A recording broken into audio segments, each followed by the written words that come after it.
बिस्मिल्लाहिर्रहमानिर्रहीम। अस्सलाम वालेकुम students, I am Qurratulain Ayaz और आज हम चैप्टर 7 में स्टूडेंट्स टॉपिक स्टडी करेंगे Hess's law of constant heat summation. So let's start our lecture. जी students, Hess's law of constant heat summation को स्टडी करने से पहले स्टूडेंट्स हम कुछ बातें जो है वो रिवाइज कर लेते हैं अपने लास्ट लेक्चर्स में। कि हमने स्टूडेंट्स पढ़ा था कि हर रिएक्शन की जो एंथैल्पी ऑफ फॉर्मेशन होती है दैट इज स्पेसिफिक, ठीक है, अंडर स्टैंडर्ड कंडीशंस, और जब वो अपनी स्टैंडर्ड स्टेट्स में मौजूद हों तो रिएक्शन में जो एनर्जी चेंज आता है, एंथैल्पी चेंज आता है, दैट विल बी स्पेसिफिक, ठीक है, specific delta H for any reaction. दूसरी बात स्टूडेंट्स, इस एंथैल्पी चेंज को मेजर करने के लिए हमने देखा था कि हम दो तरह की इंस्ट्रूमेंट्स या वेसल्स इस्तेमाल करते हैं, that was glass calorimeter and the second was bomb calorimeter। जी, बॉम्ब कैलोरीमीटर जो था वो स्पेसिफिक था for the measurement of delta H C, यानी enthalpy of combustion of a reaction. Students, जब साइंटिस्ट ने कुछ रिएक्शंस की जो एंथैल्पी चेंजेस कैलकुलेट की, तो साथ ही साथ उन्होंने ऐसे रिएक्शंस भी देखे जो एक तो सिंगल स्टेप में पॉसिबल नहीं थे, दूसरा उनकी ग्लास कैलोरीमीटर या बॉम्ब कैलोरीमीटर के जरिए जो है एंथैल्पी चेंज को कैलकुलेट करना पॉसिबल नहीं था। एग्जांपल से देखते हैं। Carbon when react with chlorine to form CCl4, ठीक है, कार्बन टेट्राक्लोराइड, ये हमारे पास एक रिएक्शन है। स्टूडेंट्स, इस रिएक्शन की सिंगल स्टेप में एंथैल्पी चेंज को कैलकुलेट करना पॉसिबल नहीं है थ्रू ग्लास कैलोरीमीटर, ठीक है।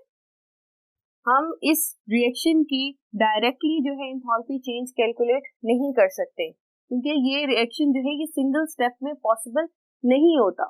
इसी तरह से स्टूडेंट्स, अगर हम एक और रिएक्शन देखें कि एल्यूमिनियम है, बोरॉन है, when they react with oxygen, जब इन एलिमेंट्स की कंबस्शन होगी और इनके ऑक्साइड्स बनेंगे, तो स्टूडेंट्स आप क्या कहते हैं कि ये कंबस्शन रिएक्शन है। तो कंबस्शन रिएक्शन तो हमने कहा था कि बॉम्ब कैलोरीमीटर में हम इनको मेजर अप कर सकते हैं, इनकी एंथैल्पी चेंज को, डेल्टा एच सी को हम कैलकुलेट कर सकते हैं।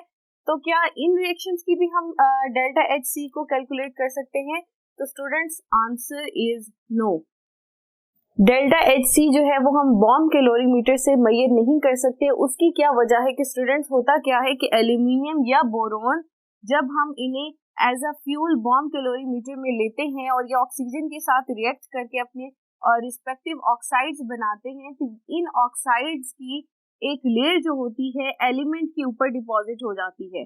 अगर ये जो सैंपल फ्यूल है दैट इज ऑफ एल्यूमिनियम, तो इसके ऊपर एल्यूमिनियम ऑक्साइड की एक layer as a protective layer जो है वो डिपॉजिट हो जाएगी, जिसकी वजह से फर्दर जो एल्यूमिनियम एलिमेंट है वो रिएक्ट नहीं कर सकता। तो इट्स मीन कि एल्यूमिनियम की बॉम्ब कैलोरीमीटर में कंप्लीट कंबस्शन नहीं होगी। स्टूडेंट्स, हम delta H C bomb calorimeter में किस तरह से मेजर करते थे? जब कंबस्शन जो है वो कंप्लीट हो जाती थी, फ्यूल जो था वो कंप्लीटली, सैंपल फ्यूल जो हम लेते थे, कोई भी एलिमेंट हो सकता है, वो जब कंप्लीटली ऑक्सीजन के साथ रिएक्ट करके ऑक्साइड्स में कन्वर्ट होता था, तो जो हीट इवॉल्व होती थी हम उसको कहते थे that is the enthalpy of combustion for this reaction. तो यहाँ पर स्टूडेंट्स हमारा सैंपल ही कंप्लीटली बर्न नहीं होता, तो इस वजह से हम जो है बॉम्ब कैलोरीमीटर के थ्रू इसकी डेल्टा एच कंबस्शन जो है वो मेजर अप नहीं कर सकते। इसी तरह से स्टूडेंट्स, अब एक और रिएक्शन मैं आपको बताती हूँ, that is carbon when react with oxygen, carbon monoxide बने। अब स्टूडेंट्स, इस रिएक्शन में भी हम डेल्टा एच फॉर्मेशन जो है कार्बन मोनोऑक्साइड की कैलकुलेट नहीं कर सकते डायरेक्टली। उसकी क्या वजह है कि स्टूडेंट्स, जब कार्बन ऑक्सीजन के साथ रिएक्ट करता है तो साथ कार्बन डाइऑक्साइड भी बनती है, तो इस वजह से डायरेक्ट जो है इसकी एंथैल्पी ऑफ फॉर्मेशन को कैलकुलेट करना जो है वो पॉसिबल नहीं है। तो स्टूडेंट्स, जब ये प्रॉब्लम साइंटिस्ट के सामने आई तो वो एक सोच में पड़ गए कि हम फिर इस तरह की रिएक्शंस की एंथैल्पी चेंजेस को कैसे कैलकुलेट कर सकते हैं। साइंटिस्ट ने फिर एक मेथड सोचा कि हम अगर डायरेक्टली इन जो रिएक्शंस हैं इनकी एंथैल्पी चेंज को कैलकुलेट नहीं कर सकते, तो उन्होंने इनडायरेक्ट रूट्स देखे कि इनडायरेक्ट वेज में कौन सा ऐसा मेथड है जिसमें कार्बन मोनोऑक्साइड हमें फर्दर मिल सकता है और उस रिएक्शन की एंथैल्पी ऑफ फॉर्मेशन जो है वो कैलकुलेट करना पॉसिबल क्या है या नहीं। 1840 में Russian chemist Germain Henri Hess, students इस साइंटिस्ट ने एक लॉ पेश किया जिसको हम कहते हैं हेज़िस लॉ, ठीक है, ये इसके नाम पे ही ये लॉ रखा गया। इसने ये लॉ उन रिएक्शंस की एंथैल्पी को कैलकुलेट करने के लिए पेश किया था जो कि डायरेक्टली पॉसिबल नहीं है उनकी एंथैल्पीज को कैलकुलेट करना थ्रू ब्लास्ट कैलोरीमीटर और बॉम्ब कैलोरीमीटर। तो हम देखते हैं कि ये लॉ हमें क्या इंफॉर्मेशन देता है, हम इसको डिफाइन करते हैं। A chemical change that occurs through several different routes, वो आपसे कह रहा है कि एक केमिकल चेंज है। फॉर एग्जांपल हमने कहा है कि A जो है A reactant is converted into D, ये एक केमिकल चेंज आया है, ठीक है। अब उसने कहा ये केमिकल चेंज डिफरेंट रूट से आ सकता है, मतलब कि A जो है वो पहले B में कन्वर्ट होता, B जो है वो फर्दर C में कन्वर्ट होता और C जो है वो फर्दर D में कन्वर्ट होता, ठीक है। तो एक रूट ये था कि A is converted into D directly, that was route A। और फिर दूसरा रूट हमने कौन सा फॉलो अप किया जिसके अंदर फर्दर 2 स्टेप्स और थे कि A पहले B में कन्वर्ट हुआ, B फिर C में और C जो है फिर D प्रोडक्ट में कन्वर्ट हुआ। तो ये दूसरा रूट था, यानी एक केमिकल चेंज यहाँ पे भी A जो है वो D में कन्वर्ट हो रहा है और यहाँ पे भी जो initial product initial reactant A है और फाइनल जो चेंज आया है that is the product D, ठीक है। तो वो आपसे क्या कह रहा है, chemical change that occurs through several different routes, the overall energy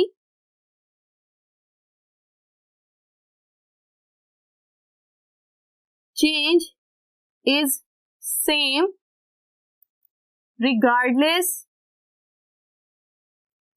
of the route adopted for that change।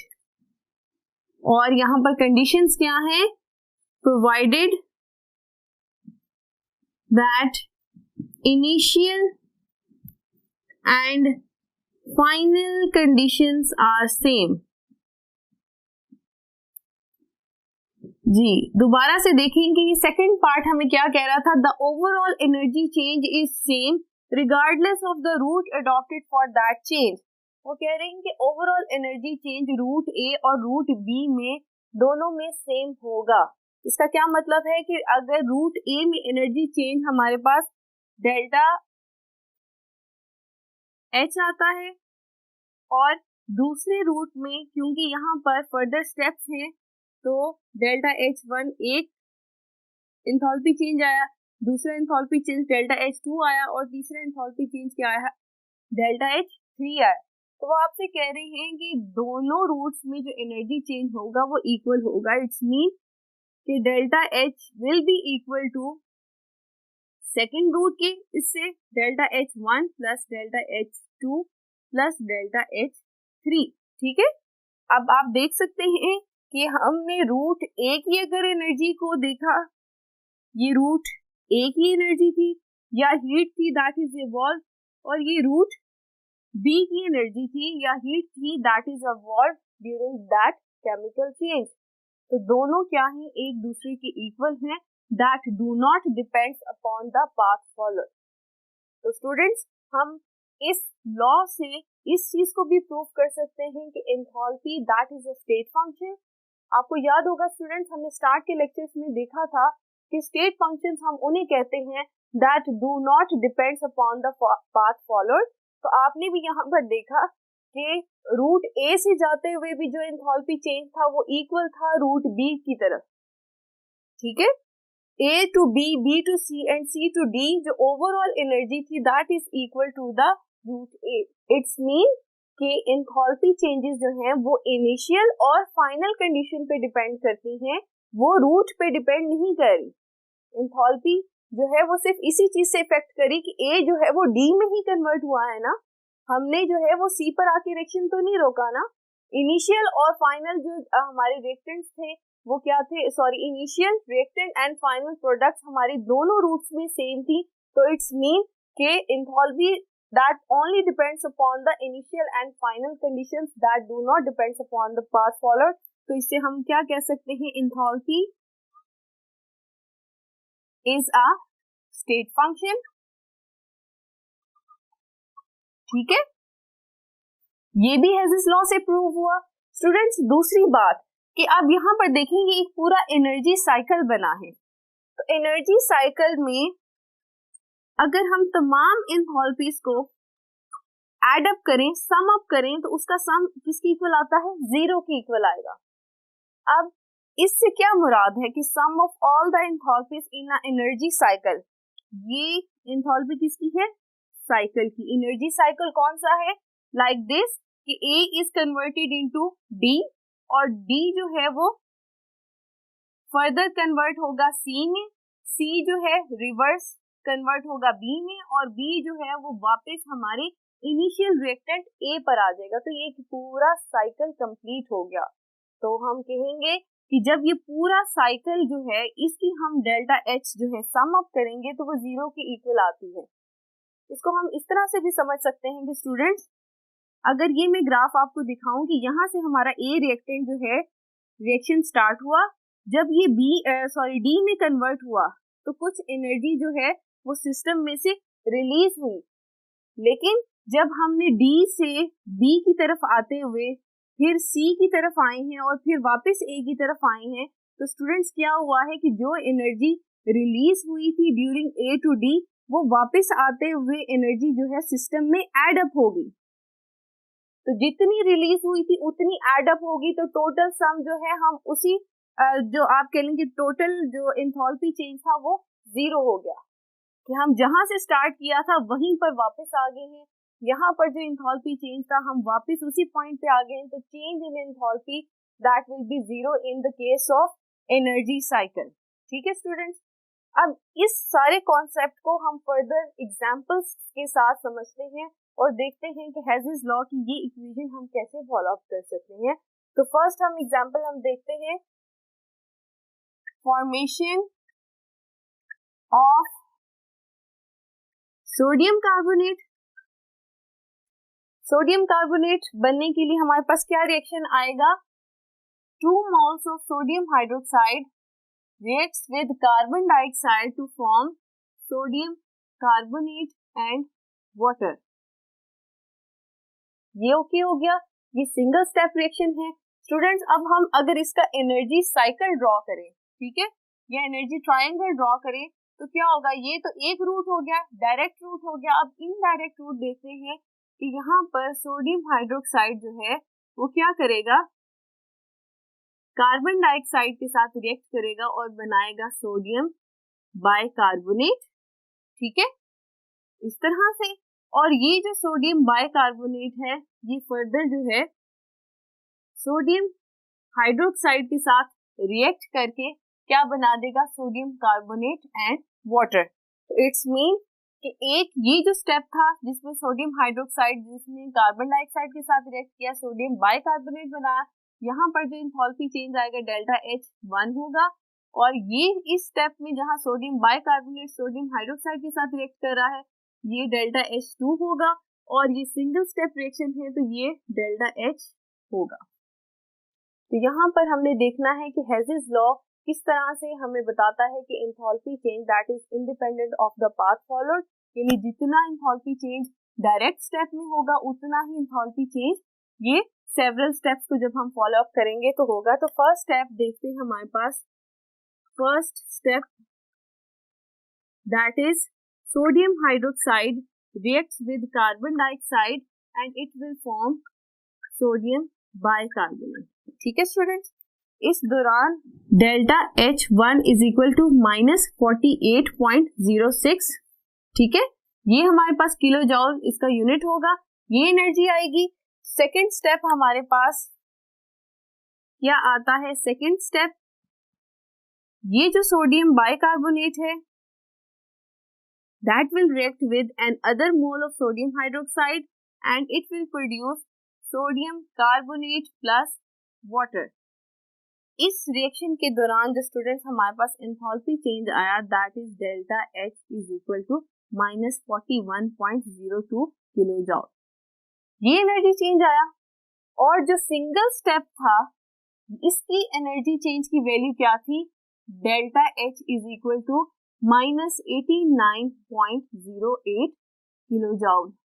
ये एनर्जी थी सिंगल स्टेप की। अब हेज़ेस लॉ से हम देखते हैं कि कैसे प्रूव होता है कि दोनों साइड्स इक्वल होंगी। Delta H is equal to delta H1 plus delta H2। Values put करते हैं। डेल्टा H की वैल्यू क्या है? दैट इज -89.08 किलो जॉल और यहाँ पर डेल्टा H1 की वैल्यू क्या है? -48.06 और डेल्टा H2 की वैल्यू क्या है? -41.02। स्टूडेंट्स, जब हम इसे सॉल्व करेंगे तो हमारे पास फाइनल आंसर आएगा -89.08 that is equal to the enthalpy of formation in a single step reaction.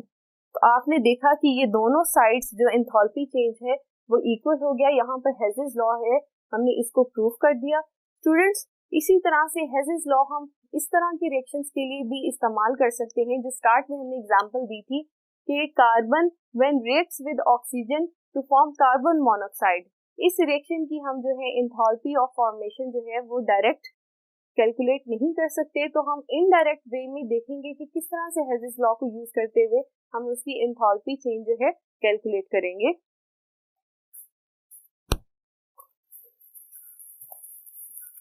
Ji students, हम नेक्स्ट एग्जांपल देखेंगे formation of carbon dioxide. Carbon जो हम ग्रेफाइट की फॉर्म में ले रहे हैं, it reacts with oxygen to form carbon dioxide. ठीक है, ये एक रिएक्शन है और इसकी student enthalpy change delta H is equal to -393 kilo joule per mole है, हमें मालूम है। अब स्टूडेंट्स, यही चेंज जो है अगर हम डिफरेंट रूट से देखें तो कार्बन अगर हाफ ऑक्सीजन के साथ रिएक्ट करेगी तो क्या बनाएगी? कार्बन मोनोऑक्साइड बनाएगी और ये कार्बन मोनोऑक्साइड जो है फर्दर हाफ ऑक्सीजन के साथ रिएक्ट करेगी तो क्या बना देगी? Carbon dioxide. ये एरो इसका इस तरफ जाएगा, लाइन हम थोड़ी सी स्ट्रेट कर लेते हैं। तो ये हमारा एनर्जी ट्रायंगल बन गया। स्टूडेंट्स, अब हमारा जो टारगेट है is to determine the enthalpy change for this reaction. ठीक है, ये हम डायरेक्ट मेथड से इस रिएक्शन की एंथैल्पी चेंज नहीं कैलकुलेट कर सकते।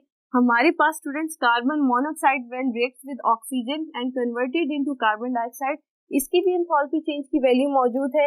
ये क्या होगी? दैट इज डेल्टा H1 हो जाएगा, ये डेल्टा H2 हो जाएगा। ये फर्स्ट स्टेप था, ये सेकंड स्टेप था और ये सिंगल स्टेप था। तो स्टूडेंट्स, हम फर्स्ट स्टेप देख सकते हैं। Carbon reacts with half mole of oxygen to form carbon monoxide. इसकी डेल्टा H1 जो है हमें मालूम नहीं है, ये हमने निकालनी है। और सेकंड स्टेप क्या है? That is carbon monoxide reacts with half oxygen to form carbon dioxide. ये डेल्टा H2 हमें मालूम है, that is -283 kilo joule per मोल। तो स्टूडेंट्स, हम हेज़ेस लॉ को यूज करते हुए डेल्टा H1 कैलकुलेट कर सकते हैं। किस तरह से? Simple, delta H is equal to delta H1 plus delta H2। तो अगर हम रीअरेंज कर लें तो हमारे पास क्या आ जाएगा formula? Delta H1 is equal to delta H minus delta H2। Values put करते हैं। डेल्टा एच की वैल्यू क्या है, -393, और यहाँ पर हमारे पास डेल्टा एच 2 की वैल्यू क्या है, -283, और जब हम इसको सॉल्व करेंगे तो हमारे पास फाइनल वैल्यू आएगी -110 किलो जूल पर मोल। तो स्टूडेंट्स, हमने देखा कि अगर हमारे पास एक रिएक्शन की एंथैल्पी जो है हम नहीं जानते तो हम क्या कर सकते हैं, इनडायरेक्ट मेथड को यूज करते हुए हेज़ेस लॉ अप्लाई करेंगे और हम इस तरह से जो है उस रिएक्शन का एंथैल्पी चेंज जो है कैलकुलेट कर लेंगे। जी स्टूडेंट्स, आज के लेक्चर में हमने क्या देखा कि हेज़ेस लॉ हमें क्या इंफॉर्मेशन देता है कि हम ऐसी रिएक्शंस की एंथैल्पी चेंज को कैलकुलेट कर सकते हैं जो डायरेक्टली पॉसिबल नहीं है, यानी कि डायरेक्टली उनकी एंथैल्पी चेंजेस को कैलकुलेट करना पॉसिबल नहीं है। और इसी तरह से स्टूडेंट्स, हम enthalpy of formation, enthalpy of combustion, even के लेटिस एनर्जी जो है वो भी आयनिक कंपाउंड्स की कैलकुलेट कर सकते हैं। तो स्टूडेंट्स, आप कह सकते हैं that is all about the applications of Hess's law. Hess's law की एक बहुत ही इंपॉर्टेंट एप्लीकेशन है दैट इज बॉर्न-हैबर साइकिल, जो हमारा नेक्स्ट लेक्चर होगा। बॉर्न-हैबर साइकिल में बेसिकली हम आयनिक कंपाउंड्स की जो है वो लेटिस एनर्जी को कैलकुलेट करते हैं। स्टूडेंट्स, हेज़ेस लॉ ने हमें ये भी प्रूव किया कि enthalpy that is a state function that do not depends upon the path followed. Initial और फाइनल कंडीशंस पे सिर्फ ये चेंज डिपेंड करता है, रूट पे डिपेंड नहीं करता। जिस मर्जी रूट से आप केमिकल चेंज को फॉलो अप करें, ओवरऑल जो एंथैल्पी चेंज जो होगा दैट विल बी इक्वल। इसी तरह से स्टूडेंट्स, हमने एनर्जी साइकिल में भी देखा कि अगर हम एक किसी कंपाउंड का या किसी रिएक्शन का एनर्जी साइकिल में एंथैल्पी चेंज को ऑब्जर्व करते हैं तो उसमें क्या होता है, sum of all the enthalpy change in a cycle that is equal to 0। ये हमें क्या इंडिकेट करता है, law of conservation of energy. That means energy can neither be created nor be destroyed. जितनी एनर्जी एक सिंगल स्टेप में system में से रिलीज हुई, उतनी ही एनर्जी वापस एड अप होगी जब हम दोबारा से स्टार्टिंग पॉइंट पर आए। ठीक है स्टूडेंट, ये था हमारा आज का लेक्चर। अपना बहुत सा ख्याल रखिए। अल्लाह।